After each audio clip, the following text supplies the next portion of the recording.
Présidente, Monsieur le Ministre, ma question porte sur la performance énergétique des logements ainsi que leur valorisation. Vous avez évoqué tout à l'heure quelques outils qui permettent d'accompagner les ménages dans cette rénovation énergétique et de lutter contre la précarité énergétique, les aides de l'ANA bien sûr, mais également l'éco-PTZ ou encore le CITE.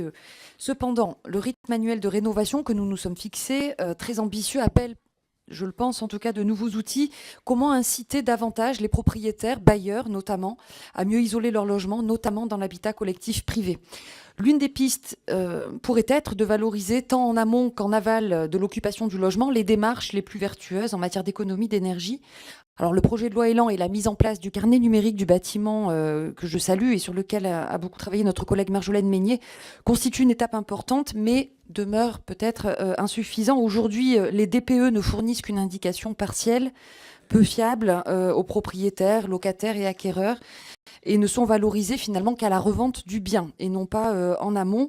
Donc comment Merci. valoriser ces réductions, à la fois la réduction des Merci. émissions des CO2 et la réduction des consommations Merci, d'énergie? cher Madame la députée Rossi, vous parlez donc de travailler un autre dispositif d'incitation à la rénovation. Je pense que c'est un vrai sujet. Alors, on fait déjà beaucoup de choses, hein. Mais c'est sûr que la meilleure des économies, c'est l'énergie qu'on ne dépense pas, hein.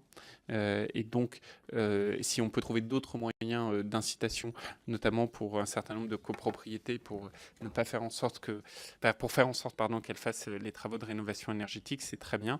Alors, ça peut être sur d'autres dispositifs d'incitation, et c'est des travaux qu'on a.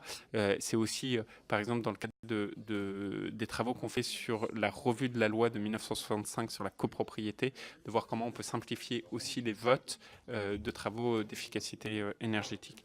Et ensuite, vous évoquez un deuxième sujet qui est le DPE, le diagnostic performance énergétique.